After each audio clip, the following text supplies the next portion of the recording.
Well, hey folks, and welcome to Solar Cabin Channel. Today I've got a different kind of video. Some of you may be wondering why I'm talking about YouTube and Google on my off-grid channel. Well, it so happens that I was one of the early users of YouTube, even before Google owned YouTube. That's how long I've been on YouTube. I made my first videos clear back in 2005. And since then, I've seen a lot of changes happen in not just YouTube, but in social networks and the internet in general. And a lot of people have been very concerned because one of the things that I've always talked about in my books and my videos and that is using multiple streams of income. And a lot of the people that started out as my followers on my channel have now went on to build their own cabins and homesteads and been producing their own videos on YouTube. And probably in the last 2-3 years, all of them have started noticing that there's quite a bit of change going on with YouTube. And it's concerning some of them because some of them are just, they're small time. They don't make a lot of videos. And so, they're seeing, and they relied on that income. And it's one of the things that I have taught people how to do is to use multiple streams of income, including using YouTube and other social networks. And now they're seeing their income, their revenue, advertising revenue, start to go down quite a bit. Some of them just aren't able to make it. Maybe they weren't making enough videos to stay up with the new policies, and I'll talk about that. YouTube has changed policies, making it harder for people that don't produce a lot of videos and don't get a lot of views to make much in the way of revenue or make any revenue. And so it's not worth it to them anymore to make videos, or they're not seeing the income that they used to see, revenue that they used to see from YouTube. That's causing a lot of concern. And so people who were like me, that have been around a long time, and all of a sudden you're not making near as much revenue as you used to. And that's bothering people, and people are wondering, well, what's happening with YouTube? And what's happening with Google that now owns YouTube? And we're going to talk about that early history and how Google came to own YouTube and how YouTube makes money, because YouTube is a business and Google is a business, and how that affects and is changing the way YouTube is now handling business, and how it will affect YouTube producers and publishers like me going forward in the future. So that's what we're going to talk about in this video here. So one of the first things that we need to do is we got to jump in our time machine, and we're going to go all the way back to 2004. In 2004, if some of you were on the internet back then, internet still wasn't really big and popular, even clear back in 2004. But some of you will remember that in 2004, that's when Facebook first became available. It was not a big thing. Most people had no idea what it was. It was mostly a college campus sort of sharing pictures and voting on pictures sort of thing. But that's how far back we're going to go, because Facebook and Google and YouTube are all kind of tied together in how the social networks have grown. And since then, a whole lot of other different social networks have also joined into these groups now, and are also being used by a lot of people like me, publishers, to put our material out and to either draw and attract customers to our services or to educate people, which is a lot of what I do. Now, in the early days, you need to understand that YouTube was not originally owned by Google. Okay, YouTube was its own company, a brand new website that was formed and started by these three guys, Steve Chen, Chad Hurley, and Jawed Karim. And it started in February of 2005. And it was originally a fairly small, just a few servers, I'm sure, and these guys were providing a space for people to post videos, and most of the videos were people sharing something that happened with their family and friends. That's how it started out. And there was no income revenue from it unless you found a way to make some income. There was no advertising on videos when it first started out. So the only way, if somebody was a publisher like me that could make money off of a video, was if you found some other way to do it. It so happened that in 2005, That's right around when I built my cabin that I live in, my off-grid cabin, which I've shown you in many of my videos. And when I built my cabin, I also made up an ebook of simple plans for other people that may want to build my cabin and other off-grid projects. And I was sharing that on Facebook.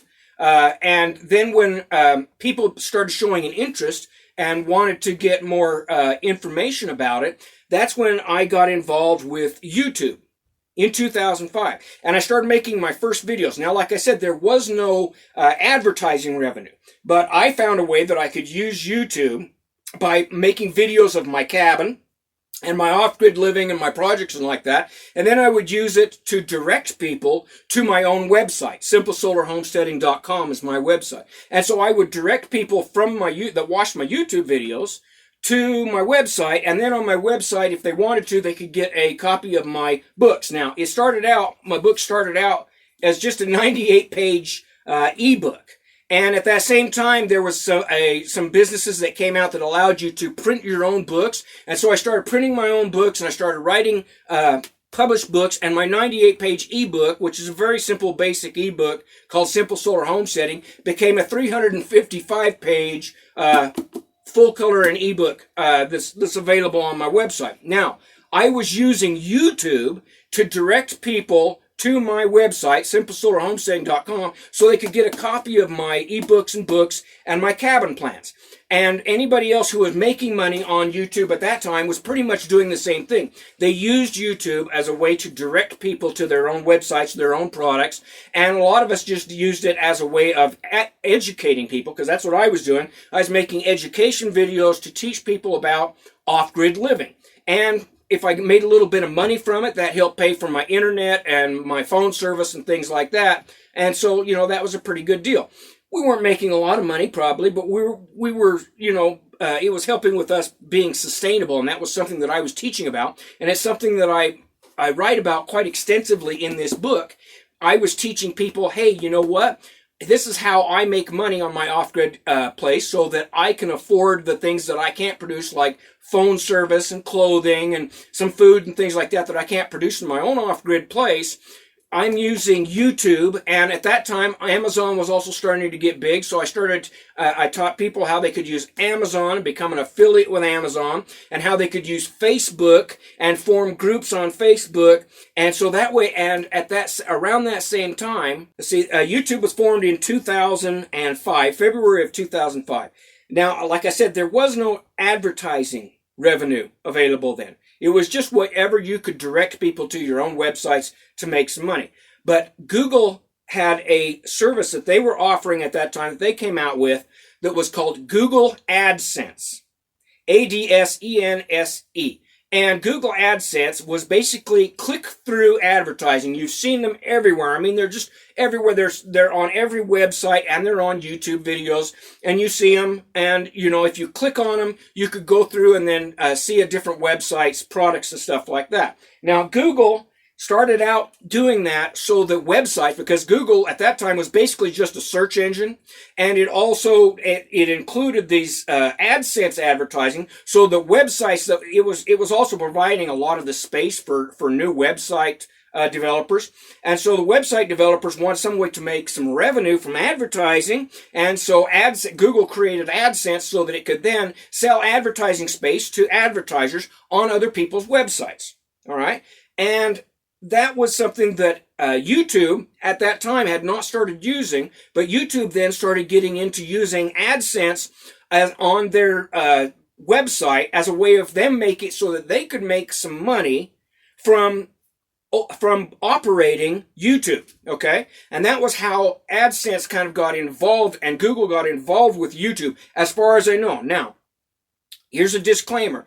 I don't know everything about AdSense or YouTube or Google or any of these other websites. This is just my opinion from having lived through these times with these social networks. So please don't sue me, because I might get something incorrect on here, but the information I'm giving you is accurate to the best of my knowledge here. So YouTube was using AdSense, and Google seen a great opportunity here for advertising on videos, okay? But if they if YouTube is owned by these three guys and it's just a small outfit, that wouldn't work for Google. Okay, so what did Google do? They bought out YouTube, and they paid them. I think it was 1.65 billion with a B billion dollars in October of 2006. Google bought out YouTube. So now that's how Google came to own YouTube. And at that time, because I remember this very well, because this is right at the time I was starting making videos and doing everything like that. At that time, that's when they started putting AdSense as a much larger component of YouTube. And it took them a while. It was about 2007. They purchased YouTube back in 2006, but it was around 2007 that they actually made AdSense available to the publishers that were producing videos on YouTube. And believe me, that was a huge, absolutely huge thing, because now people like me that were publishing videos, we could agree to have AdSense videos on, or AdSense ads on our videos, and usually they were just a click. At that time, it was mostly just the click ads. You see them, it flashes up a banner, and you can click on the banner. Those are still very popular and still given out by AdSense. At that time, they weren't doing the video ads yet. That came along later. But at that time, they would put these clickable banner ads. Now, another thing that Google did when they took over YouTube that really expanded YouTube was they made YouTube videos shareable. And that was a huge thing, because now you could actually copy a video link and make it shareable on another website, and you could actually embed the videos. And this was a huge thing. You could embed the videos, which means taking the actual video and putting it on another website so that somebody could watch that YouTube video on a different website. And I could tell you that is what really grew my business to expand it to a much larger audience, because what happened is other websites that were trying to get material to attract people, and especially websites that had anything to do with homesteading and off-grid living, they embedded my videos of my cabin and my off-grid systems on their own websites. And it also was embedded on Facebook, and it started getting spread around that way. So the views for my videos went right through the roof. Okay, and so the result was, because those were embedded, we got a whole lot more viewers and subscribers. That was another thing. They started doing subscriptions, so you could subscribe to video users, and you could have your favorites, so you could like them or dislike them. We'll talk about dislikes here in a minute. But, because of that, people developed a large following, and I had a huge following of people that were very interested. Now, it got even bigger because, remember, in 2010, you remember what happened? The housing market collapsed. That started around 2008, and people started seeing it happening. By 2010, it was already collapsed. 2008, 2007, 2008, that's when I started making my videos teaching people about off-grid living and how to build your own cabins and how to be sustainable and live within your means. And so it just happened to be, and it wasn't like I planned it, but it just happened to be that I was doing that right at a time that the economy and the housing market collapsed. A lot of people lost their jobs. A lot of people were looking for a way to live sustainably. A lot of off-gridders, people that wanted to go off-grid and learn about that lifestyle. So it just so happened that I was producing the material at the time that it was really needed on YouTube. And so my video views went through the roof, okay? And because AdSense was now available, I started making money just from producing videos. Before that, I was making money from selling books on my website and designs and cabins and plans on my website. But now I was actually making money just for producing videos. And this attracted a whole lot of people. I can tell you that when people, and I was already starting to teach people how they could do this, but once word got out that, hey, you could make videos and make money from just having the videos on YouTube, even if the videos weren't very good. At that time, if you produced any videos, and you didn't have to produce very many videos or not, but if you produced videos and they put an ad on them, which at that time anyone, it wouldn't matter what your videos was. In the early days, anyone that produced a video could get clickable AdSense ads on their videos. And so a lot of people were just making whatever videos they could, get them on YouTube, and that way they were getting a little income. Now, it was, for most people, it probably was not all that much income, okay? But I can tell you some of the publishers and producers that produce good videos, who were getting a lot of views, were making very good money. And now I'm not allowed, because of my contract with YouTube and AdSense, I'm not allowed to tell you how much I make. And anybody who's telling you that on YouTube should be really careful. That's kind of dumb. You shouldn't be doing that.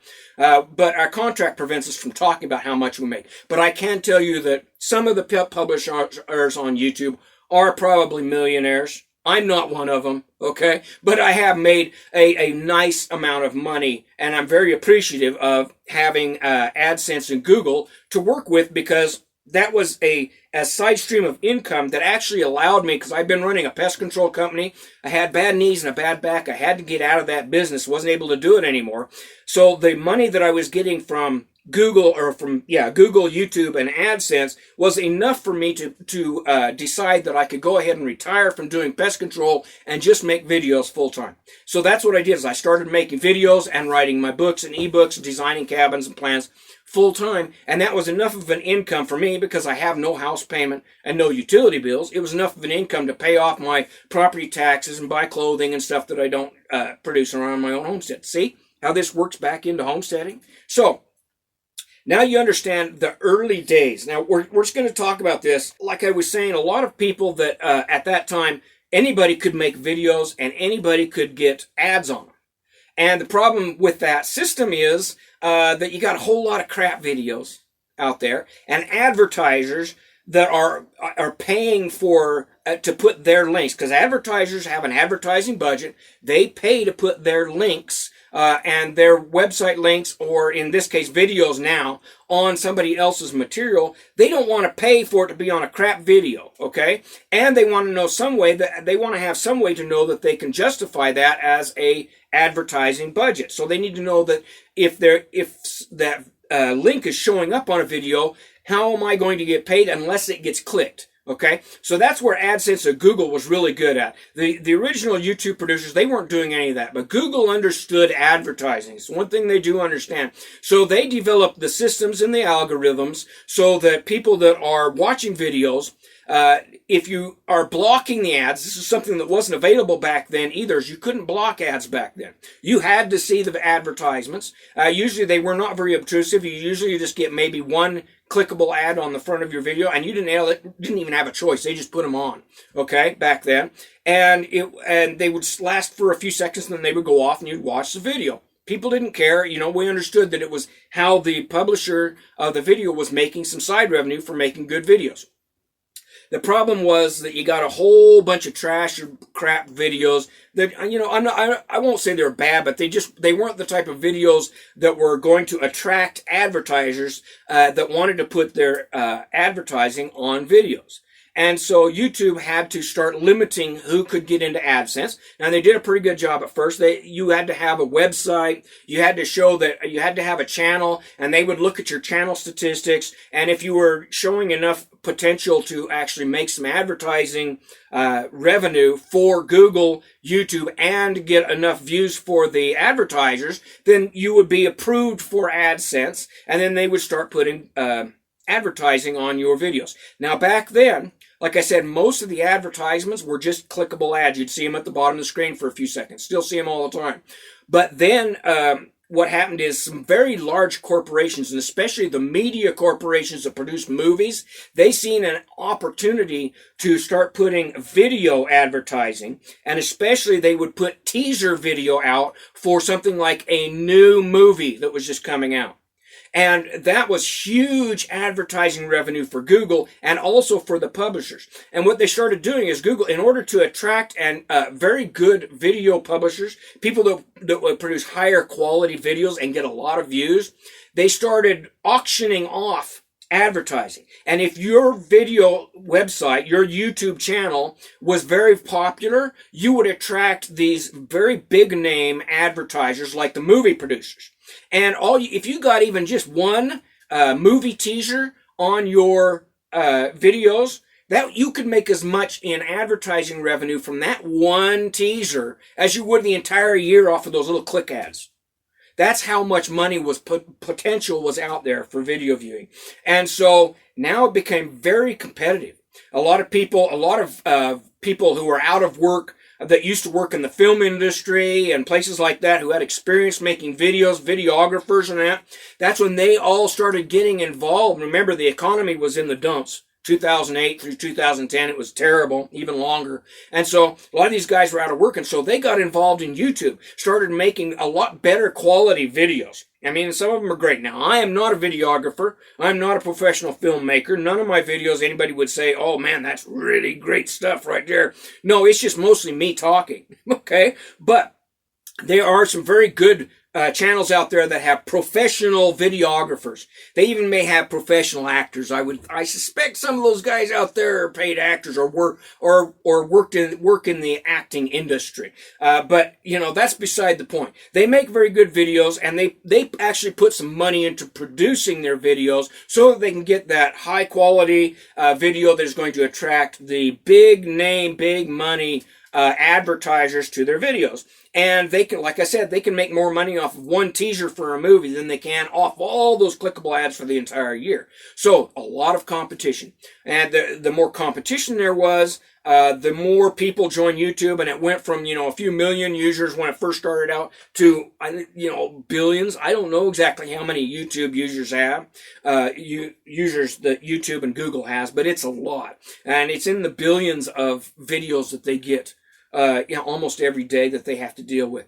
Now, that goes on to the next section, and that is the challenges that Google and YouTube is now facing as a result of this massive growth of YouTube. So I'm going to get into that in the next section here.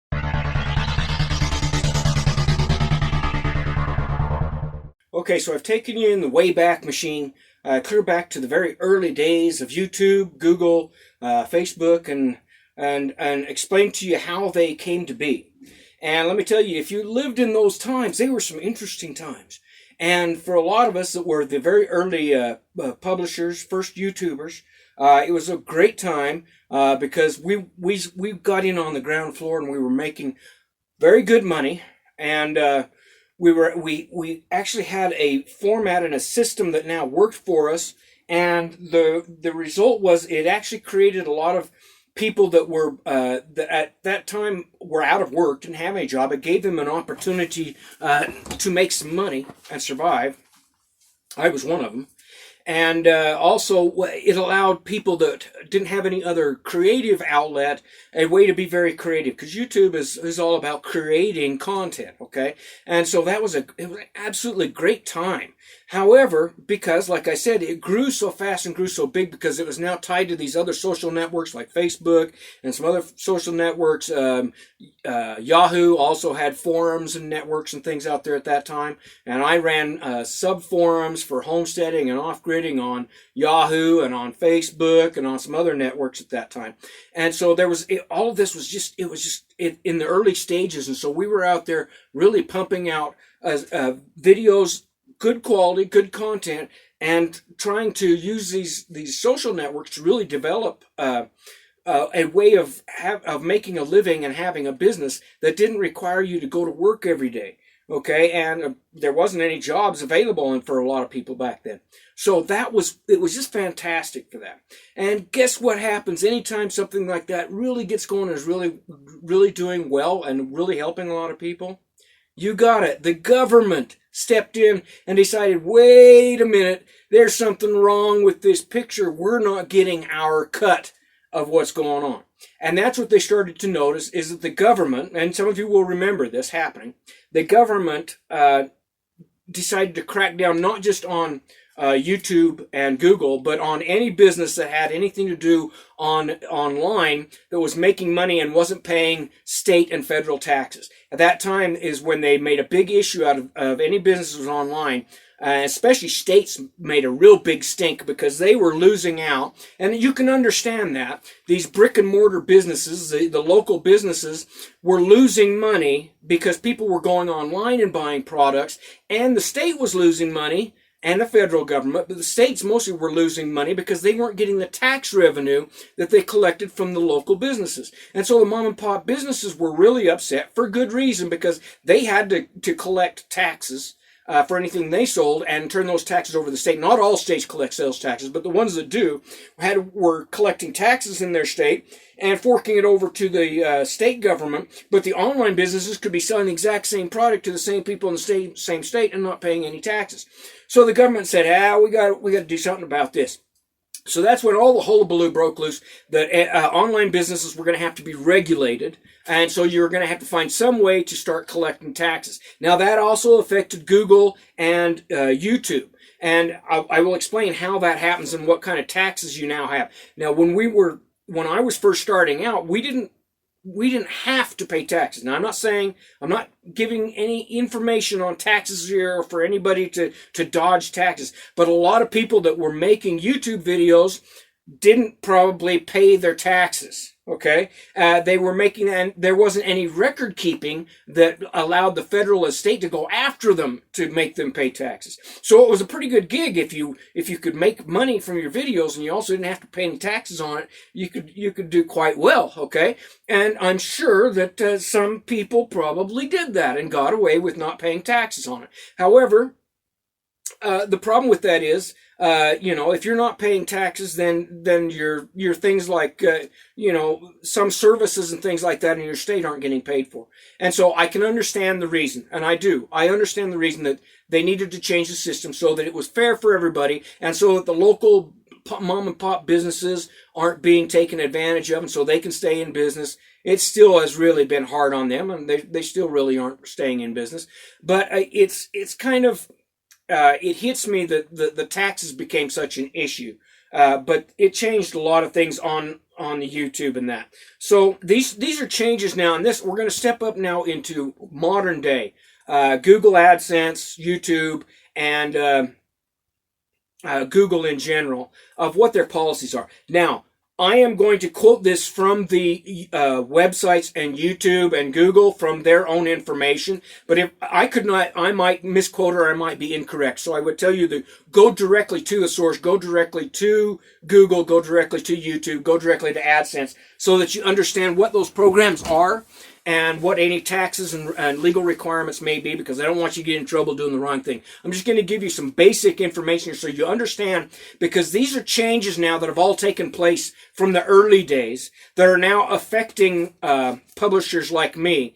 And it may be why some of you out there who used to make a lot of money off of YouTube before all these changes are suddenly seeing quite a dramatic drop in your revenue.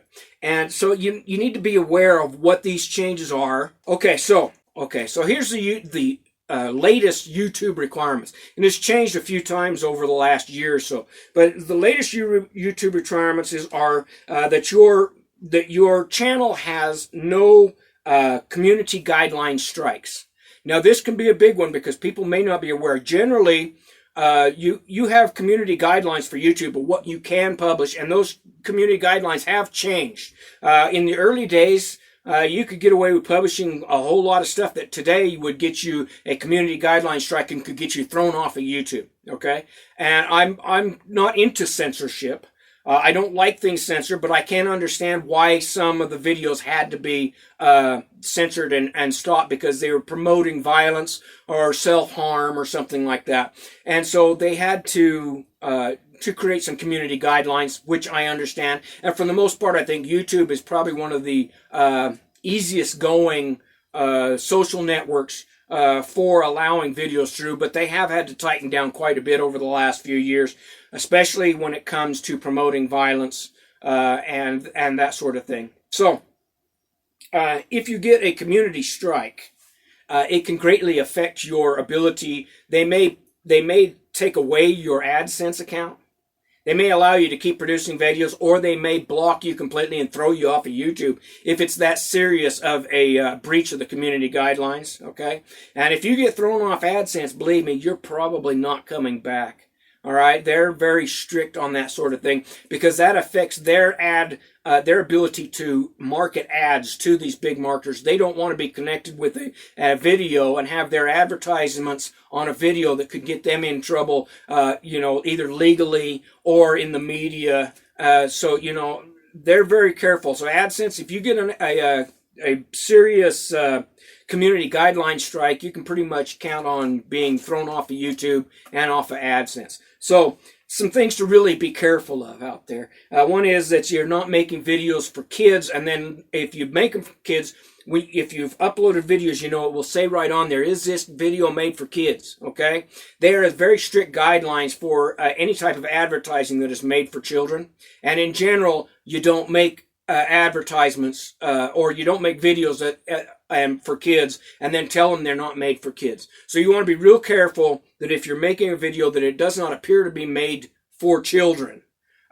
And that you're not accepting advertising revenue. If you are making educational videos or whatever for children, that's just great. I have no problem with that. Just be really careful that if you collect advertising revenue and you don't tell them it's made for kids, you're going to get in trouble with YouTube really fast. They don't like that at all because there are federal and state laws concerning advertising to children. So you need to be very aware from that. I find it is just easiest I don't make videos for children. My videos are all about off-gridding and homesteading. Their kids are welcome to watch them, but they're not made for kids, okay? They're made for adults. That's the easiest way to handle that situation. Another one is that you don't promote violence, or like I said, if you're promoting violence, and that's a touchy situation because some people will say that hunting is promoting violence, okay? Yeah, I don't think so, but you need to be really careful that your language and what you're doing in your videos is not a direct promotion of violence, especially towards other people, especially if it's based on race or ethnicity or sexual, decisions, things like that. That will get you in some serious trouble with YouTube and a heartbreak, and they will come after you for that. And also any other type of illegal activity. This has actually changed because, now that what's legal some places isn't legal other places. Like in the U.S., there's a lot of places now where you can smoke marijuana, pot, legally. And so should you be able to make videos about that since it's no longer an illegal activity? Well, YouTube has some very close, keeps a close eye on videos that are either promoting illegal activity, heavy drug use, things like that, or any other type of online illegal activity, hacking or anything like that. They'll clamp down on you real fast. So just be aware of the community guidelines. Don't step over the line, because if you do and they knock you down because of a community strike, you're probably not going to come back, which means your days of making YouTube videos for any type of revenue, it's over, okay? Now, the other thing is you need to have, now they've changed this a couple of times, you need to have more than 4,000 watch hours in 12 months.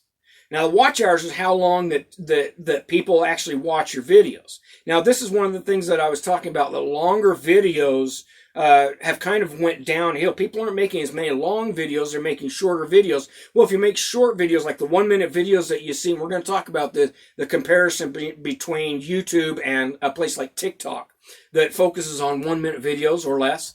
If you're only making a 1-minute video, yeah, you can get a ton of views. I mean, it may go viral and you may get millions and millions of views, but it's only 1 minute. And so your watch time is on that video is very short. So in order to make it fair for people, what YouTube does is it requires 4,000 watch hours in 12 months. So in order to get enough watch hours, your videos are going to have to be fairly long. And I'd recommend anywhere from 5 minutes to 10 minutes seems to be about a good average. Your videos are going to have to be at least 5 to 10 minutes, and people are going to have to watch most of that video in order for you to get enough watch hours in order to qualify for AdSense or YouTube revenue. If you're not getting those watch hours, your channel, first you might get a warning, and then you're probably going to be bumped off of the AdSense revenue account. You'll still be able to make videos, but you're not going to make any revenue, okay? If you're not getting advertisements below your videos, you're not getting revenue. And YouTube can even place advertisements on your videos and not pay you if you're not meeting the community guidelines or the qualifications for AdSense. That's how they do it, okay? Another one is you have to have more than 1,000 subscribers. This one has really affected a lot of people because a lot of small timers, it takes time to get subscribers, and it takes a lot of time to build up 1,000 subscribers, okay? It took me, I think I got a lot of subscribers the first couple of years because there weren't very many publishers out there. Now you have so many YouTubers that you're basically in competition with for subscribers. And so many, I was the only off-gridder doing off-grid and homestead videos when I started out. I had the niche locked up, okay? And so it was easy for me to get subscribers because I was the only one doing it. Now you can't throw a rock on YouTube without hitting somebody. A lot of them were people that followed me and got started on my channel are now building their own cabins and building their own homesteads, making their own videos. And that's okay, no problem with that. But the reason, because there's so much competition out there now, getting 1,000 subscribers might actually be really hard for some people, okay?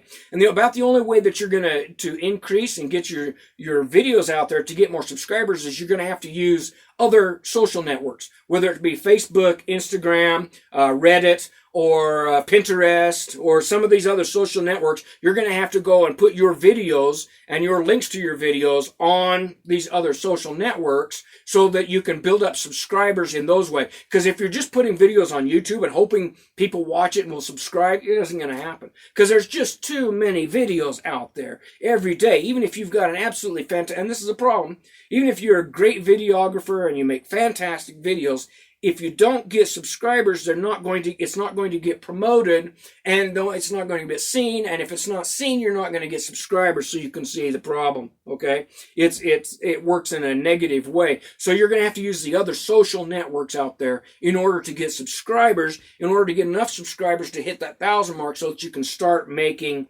some revenue. And you still have to get subscribers and at least 4,000 watch hours in a 12-month period in order to meet the qualifications. They've set the bar quite high now, okay? And so that's some of the reason that a lot of people who used to make money off of YouTube, making a few videos a year, aren't making any revenue now because they don't have enough subscribers. They're not making enough videos to have enough watch time. Now, that's the other thing that it says on here, that you just need to be aware that if you are not making videos on a regular basis, and what they recommend is at least one video every 6 months. I don't think that's near enough for if you actually want to produce videos and make some revenue. But you need to make a video at least every 6 months. If you go below that and you're only producing one video a year or something like that, most likely YouTube is going to drop you off of AdSense. You may still be able to produce videos, but you're not going to be making them for revenue on there. So you need to make videos. I would recommend for most good YouTubers, most people that are producing videos out there that have a wide audience and are trying to keep people interested in it, they generally are making a video at least once every month. A lot of them are making 2 a month. Some make them once every week. I try to do a video at least every couple of weeks on my channel in order to keep it fresh, to keep people coming back to watching new things. And then that also gives you an opportunity to let them know about your other older videos that you've made, because I've got videos clear back from 2005, 2007 that are still very, very good videos, but you wouldn't know about them and they won't show up in your feeds to tell you that those videos are still available unless I tell you in my videos. So you have to do that sort of thing. That's all part of being a YouTube publisher, is you have to take it serious if you want to make revenue now. So it's no longer just, hey, put up a video and you'll make some money off YouTube. It has changed a lot, okay? And for a lot of people, it is now a business that they run on YouTube, making videos as a way of making revenue, and they do it full time, and that's all they do. I am not one of those people. I retired from pest control business, and I made good money when I was doing pest control. I have no house payments. I have no utility bills. So the money that I make now off of YouTube, I don't care if it's very much, as long as it pays for the equipment and materials that I use for my projects, because I build projects and show people them. If it helps pay for that and offsets the cost for that, and it offsets the cost for my website and my internet and phone use, I'm perfectly happy, okay?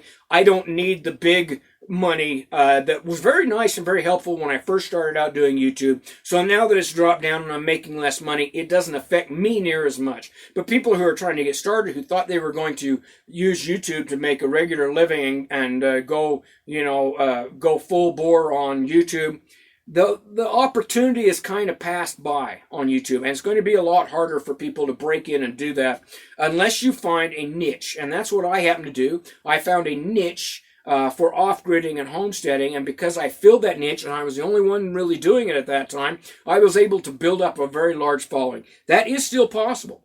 But you're going to have to really find that niche and look for it and do a lot of research, and you have to be knowledgeable about the subject if you're going to find a niche and fill it on YouTube these days, because more than likely somebody out there is already doing it. Okay?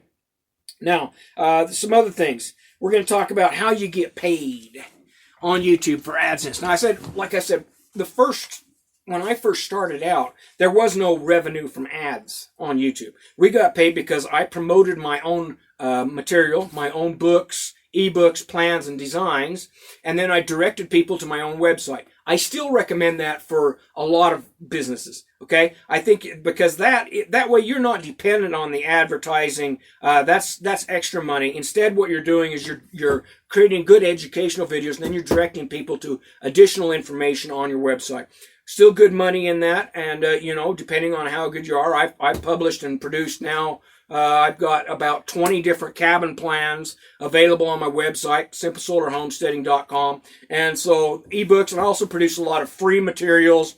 And, I produce a lot of cabin designs and plans. I only charge $5 for a complete set of plans. You can get this in complete ebook, 355 pages. You can get this complete ebook on my website for $5. Okay, so like I said, I'm not trying to get rich off of this anymore. I do it. I'm retired. I do it because I enjoy it, because I like helping people. I produce the information, make sure it's available for anybody at a reasonable cost. That is still the best way I see for a lot of people like me that just want a sideline, a side stream income using YouTube so that you can make money. That's still the best way. Now, Google AdSense is on top of that. If you meet all the requirements, you can make some money off of Google AdSense. Now, the way that AdSense works is it pays based on what they call clicks per mile. And you may see this CPM if you get an AdSense account, or if you just want to go look up how they pay. It's called CPM, which is clicks per mile. And clicks per mile basically means clicks per 1,000 views. Okay, that's how they generally, not all places use the same metric, but that's how AdSense measures the metric, is clicks per 1,000 views. Now, the revenue for a view, how they do it is they basically auction it off. The more popular your YouTube channel is, the higher the revenue is per view, okay, or per click. But per view on your videos, the high you can actually, they will auction your website space off, your real estate, as we call it, on your videos. They will auction that off at a higher rate than videos that are low interest, that don't get a whole lot of views, or maybe you're new or something like that. The revenue on the CPM is generally it can be anywhere from like 10 cents per view to $10 per view. Okay, and it's those bigger numbers that you get up there, we used to see those. In fact, I've seen some $10 and $12 advertisements per view on some of my older videos, and where those came from, that's what I was telling you about. Those were movie teasers. When a new movie was coming out, a really hot movie that was coming out, like Aliens or something like that was coming out, and if they put a teaser on your video and it was a video teaser, you could easily see $10 per view. And that's why one of those advertisements would fund your whole YouTube channel for a year, compared to what you would get off the little click banner ads. Okay, but that is becoming a lot more rare that you will get those on most channels. Those anymore go to the channels that get millions of views every month on their videos, and so that are also probably tied into a very large social network on Facebook and Instagram and Reddit and all these other places, because they're going to get a lot of coverage. Okay, if an advertiser is going to pay $10 to get on there, they're going to make sure they're going to get the biggest bang for their buck. They're going to demand it be on videos that are going to really explode, so that they can get a lot of coverage for that, because they're not going to pay that for one of my videos anymore. They used to, they don't anymore, and that's okay. I understand that.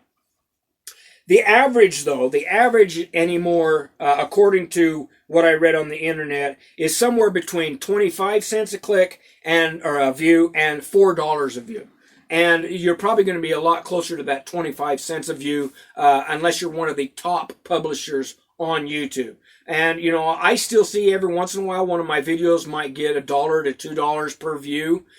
You know, and again, this depends on the time of year and whether a movie is coming out or some business is really promoting something and going whole hog for advertising. I may see into that $1 to $2. I haven't seen a $4 return on a CPM for a long time, because my video channel is fairly old now, and that's, you know, that's also another reason that some of us are not seeing as much revenue as we used to see, is because we got older. And so our videos are also getting older. A lot of my videos are now, like I said, they were produced in 2007. Most of my top videos were produced clear back in 2007. And, you know, some of those videos have over 4 million views. I have over 20 million views on my channel altogether. But a lot of those videos are older. And older videos, YouTube generally doesn't promote them as much. Once a video, because, you know, they consider, even though the material is still relevant and really good material, if it's over, you know, a year old, don't expect it to show up because of the YouTube algorithms. Your videos are not going to show up and be promoted like a fresh video will, even on the same subject. Even if the fresh video is not as good as the old video, it's still going to be promoted more by YouTube, unless it's getting constant and regular views. And that's the thing I think that has saved me on my channels, because I have a lot of really good followers, thank you followers, who watch my videos, and they don't just watch my new videos, they'll go back and watch my older videos. Because my channel is an educational channel, my videos stay relevant across the board. Even though some of them were produced clear back in 2007, my videos are still relevant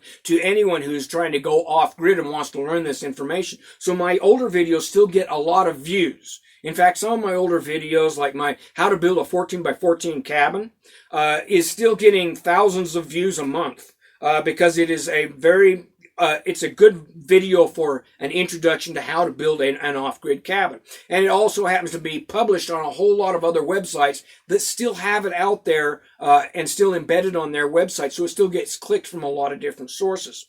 Now, there is, and I want to bring this up because that happens to be a video that's a good intro for another way that you can make money off of YouTube that a lot of people are now using. And that is, if you are a creative person that also writes songs or something like that.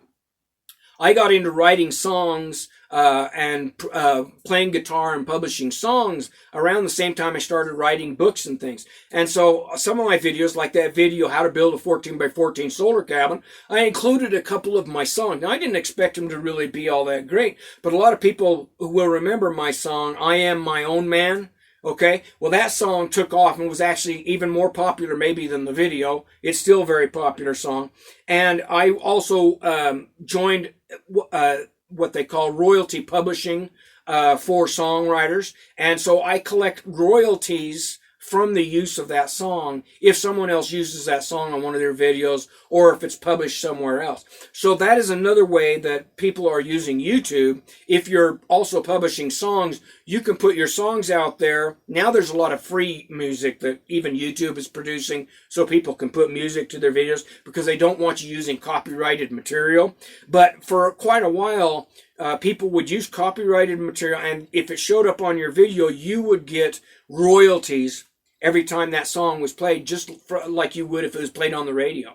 So that was another stream of income that I had on top of the YouTube videos, on top of selling books, on top of AdSense. I was also getting royalties for my songs that were appearing on other people's videos. So the revenue is still there. There are still ways to make it. It's just not as much revenue as it used to be. And the restrictions and regulations concerning it are a lot tighter. Now, here's the nasty part of that, because I was talking about taxes, okay? And the government and the states kind of stepped in and said, hey, we got to have a cut of this. Otherwise, our local businesses are getting railroaded, and they're paying taxes, and these other businesses aren't paying taxes. And these individuals are escaping paying their income taxes, so we're going to have to cut back on it. So here's the thing. It depends on the country where you're from. Not all countries can collect royalty taxes, and that is how AdSense now collects taxes as a royalty. But you need to be aware, and this is from the website again, it says that if you're a business account, Okay, and there are individual AdSense accounts, and then there are business AdSense accounts. Individual AdSense accounts are taxed at a lower rate generally than business AdSense accounts, but it depends on where you're at. And it is taxed as royalties. And now it didn't used to be withheld. They didn't used to withhold taxes, but now they do. And you need to be aware of that. Is that for a business outside the U.S., if you're a business, the withholding rate is 30%. Okay, it's a big chunk of change. So that may be where some of your revenue that you used to see coming in from your AdSense views is now going out, and they just collect it. They don't even tell you what they're doing. You can go to AdSense and find out exactly how much they've collected out in taxes and royalties, but it's withheld before you ever get your money from AdSense. They withhold up to 30% if you're a business outside the U.S. and up to, I think it is, not up to, but is 30%. And in the U.S., it's 24%. 24% of your income now is withheld and will be, supposedly, and I hope they actually do this, that goes to the federal government. And I believe that they share that in some way. They share it with the states. I don't know exactly how that works, but it goes is withheld and is your taxes that is paid. And then at the end of the year, you should receive a form that tells you how much taxes. I think it's a W-2 or W-4 form that tells you how much revenue you received in royalties and how much taxes was withheld. Now, the good thing about that is you don't have to worry about taxes anymore. It's automatically withheld. The bad thing is you're paying taxes, and you don't have much say in the matter. You're going to pay taxes on your AdSense royalties. And believe me, they are watching, and they will make sure, the federal government and the states are going to make sure that they're collecting that tax revenue now. So that's where a lot of the revenue has been decreased as a result of withholding taxes being taken out of your AdSense revenue. All right. Here's a history lesson for you, so you know what royalties came from. The term royalties actually was applied to the royalty in England. Back when they first started producing books, the only people that could actually produce a book or publish a book were the royalty. You had to belong to the royal family, or have their permission and put their name on it in order to publish a book. Okay, so a lot of the plays and old books and things like that, that in order to be published, they actually had to have a king's stamp on it saying, I approve and this book can be published. Now the reason they did that, again, was because of censorship, because the royalty didn't want the plebes, the people, the red general population writing nasty stuff about the royalty. So in order to get anything published from the printing presses, it had to be approved by the royalty. And so that's where the term royalty comes from. Now royalties are collected on anything that you publish. Now here's one of the reasons I don't like royalties on videos, is because if, according to the law in the U.S., now this is just for the U.S., and again, this is just my understanding of the law, you only have to pay royalties the first year that you publish something.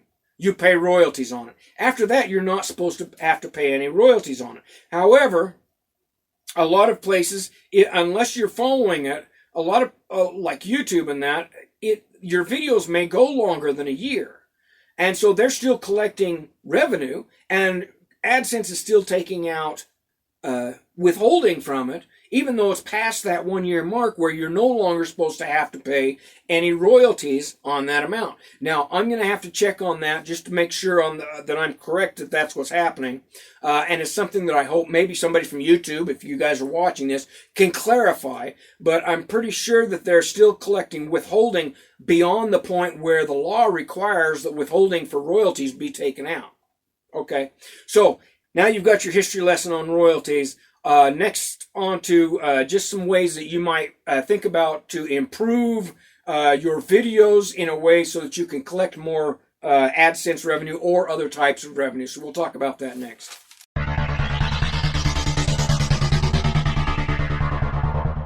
Okay, folks, so I've taken you through some of the history of Google and YouTube and AdSense, and explained to you how they came about, and I've showed you how the system has changed a lot. Government pressures and other regulations and things that are cutting into YouTube and their ability to keep videos online, and it's also affecting the revenue that a lot of us used to really enjoy. That was really good revenue has over the time been reduced down. Even for the top producers are seeing their ability to make revenue decline. And some people who, and this is just an opinion, I don't have evidence necessarily that's happening, but there were some people that were on YouTube who were not very scrupulous, who were using multiple accounts to click through their videos, and so they were getting video views. They were either paying someone for video views. There were some businesses out there doing that, or they were just using software on their own systems and using a way to hide their IP, and then going through and doing multiple views of their videos just to collect the ad revenue. And so because of that, YouTube had to crack down on some of what was going on. And there were also some people that were making videos that were just not appropriate for a public forum. And so all of those things has affected the ability of creators to get enough views in order to make some revenue. And also the other reason is YouTube is just a absolutely massive platform. You really need to understand that. Billions of videos, and there's, if you're not producing something that really stands out, the chances of you getting a video that goes viral anymore, unless you already have a massive following, and that's what I'm going to talk about here, is how to get your videos more views. You're really going to struggle. So what is, I'm an old timer. I've been making videos. I should have the secrets, right? So what is the secret of getting YouTube views? That's what you all want to know. You want to know the secret sauce, the way to get the big views. Well, let me tell you, there is some very, very good, strong evidence for ways that you get more YouTube videos. The first one and most important one, you have to find a niche. You have to find something that isn't already being done by millions of other people on YouTube. And that is much, much harder than it used to be. Like I said, when I started out, I was pretty much the only person. In fact, I was the only person that was doing off-grid homesteading videos on YouTube for a long time. Now, what happened is, over time, other people seen what I was doing, and they said, hey, I can make videos like that. And a lot of those people were actually followers of mine that learned from my YouTube videos, went and built their own off-grid cabins, started their own homesteads, and then followed my advice, because I give you that advice in these books.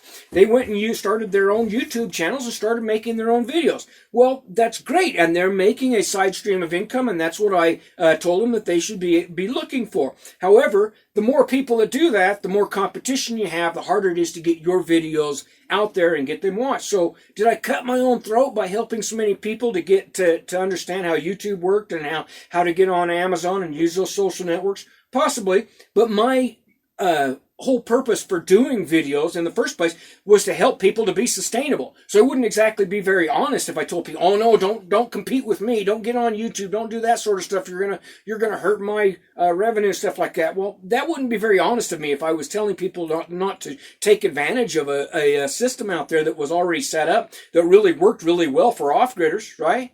So yeah, over time, a lot of that has resulted in my own YouTube views coming down. But like I said, I'm retired with no house payments and no utility bills, and I do it just for the fun of it. And I'm going to get to that here. So, number one thing that you need to do, you need to find a niche, okay?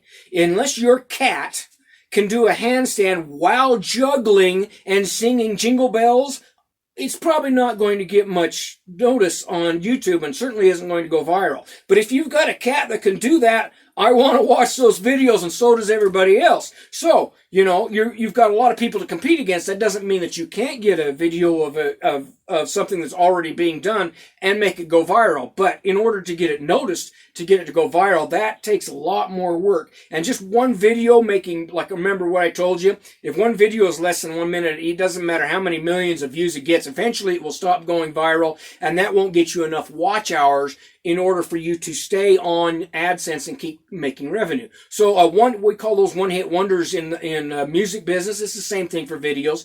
If you're a one-hit wonder, yeah, you might have had one video that got you 72 million views, but it's going to be short term, and you may make good money during that time if you're already on AdSense. If you're not on AdSense, you basically just blew that video because you're not making any revenue from it.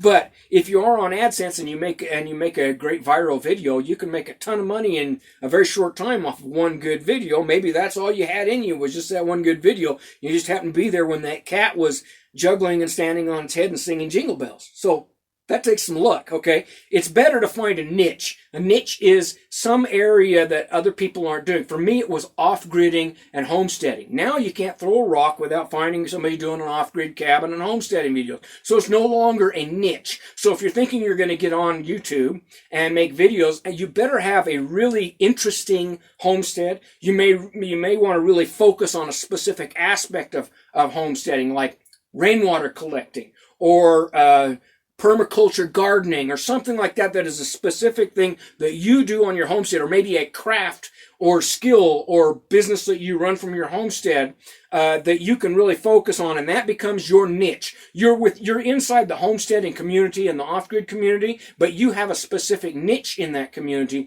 that will be of interest to a larger audience, and that you can focus on, that you can make yourself, and this is important, you have to make yourself the expert in that niche.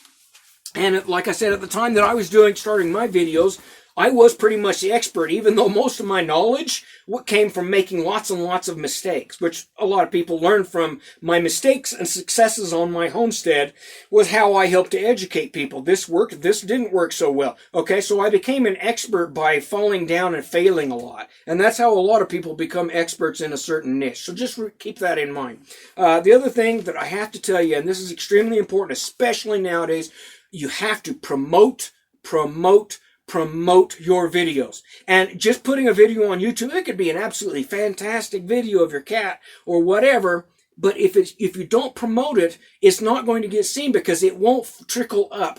Doesn't matter how good the video is, it won't trickle up through the way the algorithms on YouTube are unless you go and promote it yourself. Now, how do you promote that? That's where the other social networks coming in. It's one of the things that I learned real early on is that you have to use other social networks, whether it's Facebook, Reddit, Pinterest, Instagram. And if you notice, when you put up a video, below that you'll see a button that says share. I want you to, everybody, go on your videos and click share, and then it will show you all the different social networks that you can share your videos to. You should be sharing it to every one of those, or at least most of those, depending on the country that you're coming from. Some countries maybe you can't put them on there because yours will be in the wrong language. Sometimes you have to adapt to the language. But in most cases, you can put them on several of those social networks. And if you do that, you can promote them, and that will bring in viewers from all over. If you look at your statistics, you will see viewers, and you will see where the primary amount of your viewers are coming from. Are they coming from a search feature? If people are searching for specific information on a specific subject, then your videos, depending, we're going to talk about this, depending on the title, will come up in their searches. Okay, and that's one way you get noticed. But another way you get noticed is from outside sources. Outside sources are other websites like Facebook, your social networks, your Instagrams, your Reddit, your Pinterest, where they get a click and watch the video directly on their site. It still registers as a view on YouTube, okay? So you want to get out there and you want to promote those videos. Now, don't spam. That's another thing that really you got to be careful of, though. And there are actually laws concerning this. Don't spam your videos on other websites. For one thing, they'll probably kick you off. So do it sparingly. Do it with permission, with groups and subs that allow that sort of thing. And maybe, like in my case, what I did is I started up my own sub forums on YouTube or Yahoo. I used to run a homesteading and an off-gridding forum. On Facebook, I ran a homesteading and off-gridding forum. And on those forums, and on Reddit, I still run an off-grid and homesteading forum. And on those forums, I would put my videos up there. So, and that way, people would be able to watch my videos, and I would get the video views on my YouTube channel. Okay, so I was promoting my videos, I was promoting my books and ebooks and my plans and designs, and I was also generating more income through AdSense revenue by promoting my videos on all these different websites or social networks. So you're going to have to, if you want to really get your videos viewed a lot, you're going to have to join social networks. Some of the social networks, I found that it was no longer worth my time and the aggravation to be involved with. I gave up Facebook, okay? But honestly, if you want to promote videos these days, you got to be on Facebook. You got to be on Instagram.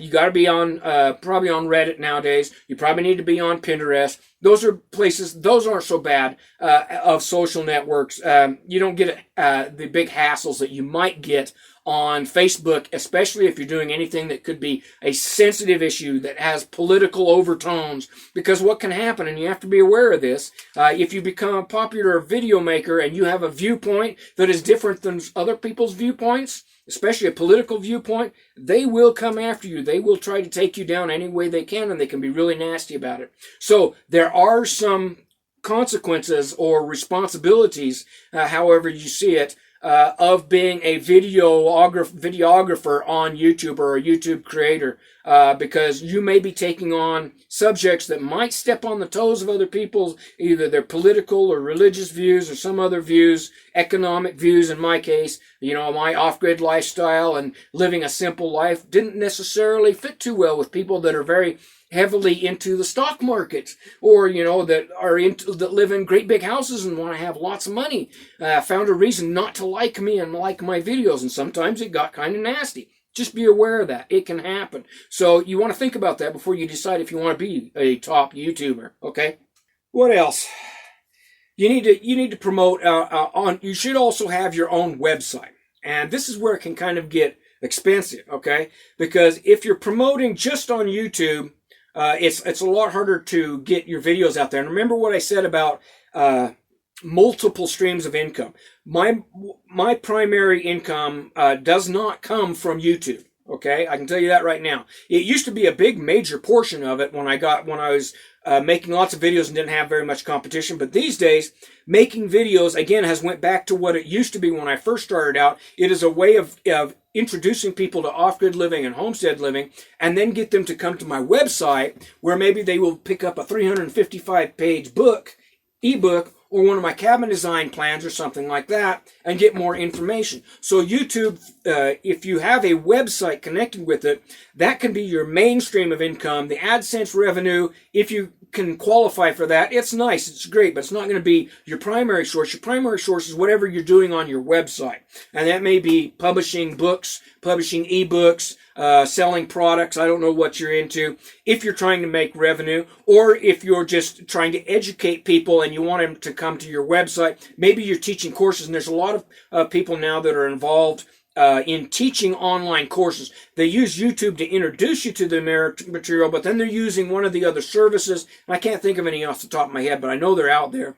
Those services where they can make videos that are strictly very instructional videos for do things like how to make videos, for one thing, or lots of other skills and crafts and education, things like that. And they go out there and put their videos on those channels. They use YouTube to direct you to these other videos that are on these those are pay formats. You pay to subscribe and get the videos or instructions and lessons from that person. So that is another avenue or another stream of income that you can look into from your videos. Now, the other thing, the secret sauce again, like I said, you need to see that share tab.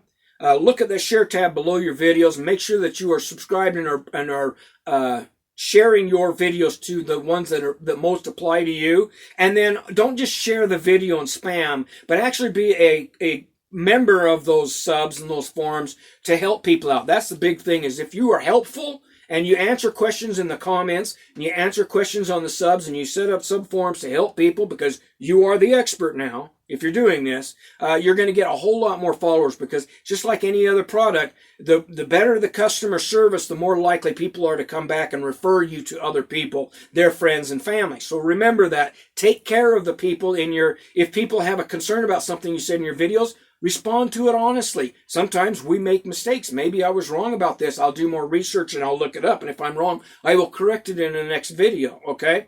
and that sort of thing. And also, if people, a lot of times, a lot of my ideas for videos come from my followers. Hey, will you do, and I ask them straight up, hey, is there anything about off-gridding I haven't covered that you people would like to know? Or, can I update this information, because information changes. The types of batteries that we use for off-gridding change. The type of solar panels we use for off-gridding change. The amount of money people have to pay to live off-grid. All that sort of stuff changes. So I have to upgrade my education and skills and then share that with my followers. Otherwise, I'm way behind in the times. And that's what kind of happened to me. I took some time off of YouTube to focus on some other projects, and I got behind in the technology and the information. When I went back, I had a big learning curve I had to pick up on, like on LiFePO, LiFePO lithium batteries, LiPo4 batteries.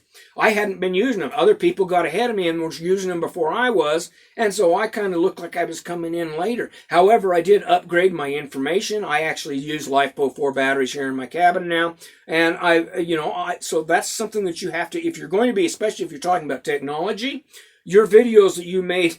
Technology changes so fast nowadays that the videos that you made today will probably already be behind the technology by tomorrow, or at least a week or two, or months, or by the end of the year, because technology is just improving and changing that rapidly, so that your old videos may already be outdated by the time you publish them. So you got to upgrade and keep your own knowledge fresh, okay? Now, here's one, and I know some other people, like Veritasium. I think that's the way you say his website. Let me look here.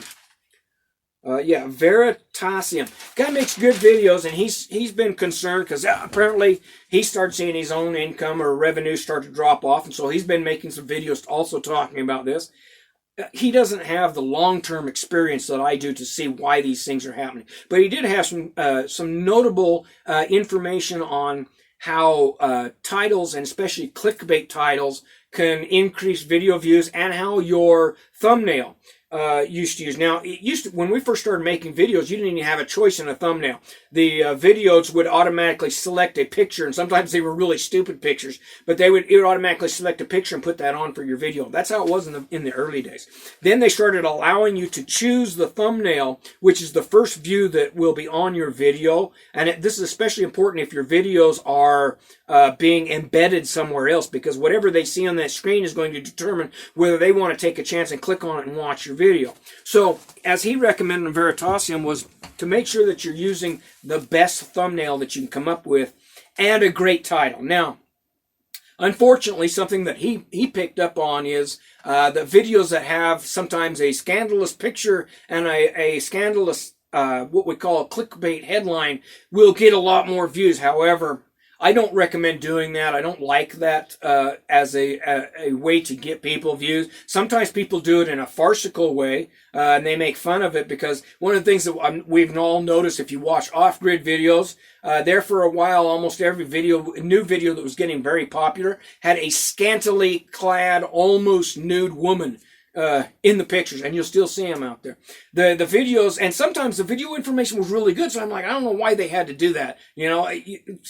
Well, they were trying to attract young guys, apparently, or possibly young women. I won't be sexist here, but they were attracting people that wanted to hopefully maybe get a peek of this scantily clad woman in these videos. And so it kind of became a meme, and so some of us started saying, well, we can show you our naked butts, but do you really want to see my old gray ass on YouTube? Okay, probably not. So, and some people would take pictures of models that they found online, free pictures, and put them on their first pick, their thumbnail of their videos, just to include it in there so they can have, try to attract people in. So that's the sort of silly stuff that happens on YouTube for people that are trying to make videos and trying to attract attention. Sex sells. It still sells. And even if in off-grid, if you happen to be dating a very beautiful woman and you can talk her into doing something like that, more power to you, buddy. Okay? I'm not going to say it's wrong. However, in most cases, I would say just pick a really good picture and use an editor for making your videos and for making your pictures for your thumbnails. And you might want to try, and this is something that he suggested on Veritasium, maybe try changing up your thumbnails. See which one gets the most potential work.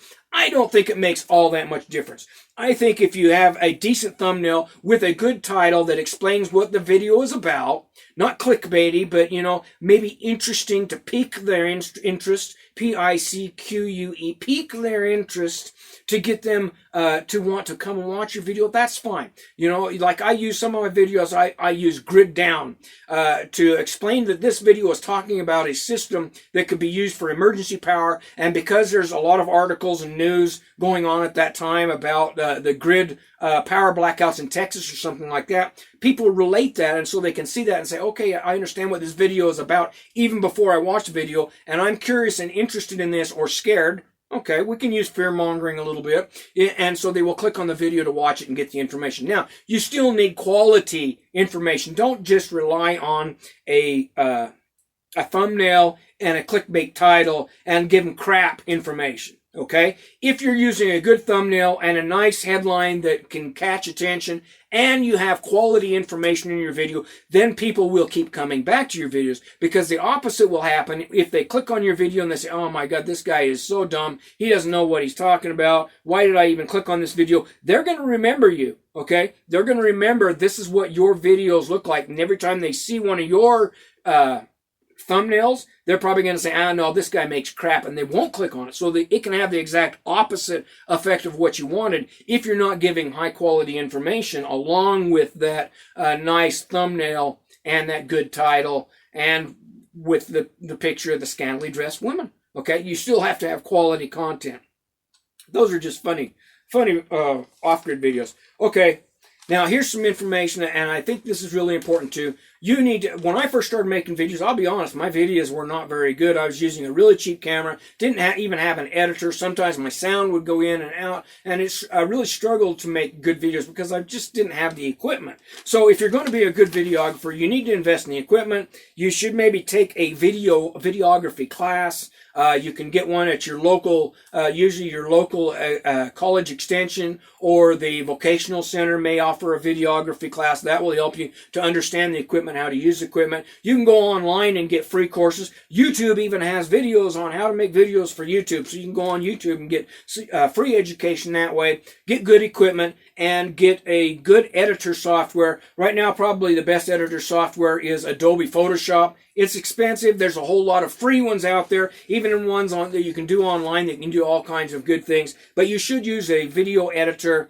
And if you've never done that sort of stuff, maybe get someone who has done video editing to help you out to understand how to edit your videos, to make them look better, to make them more acceptable.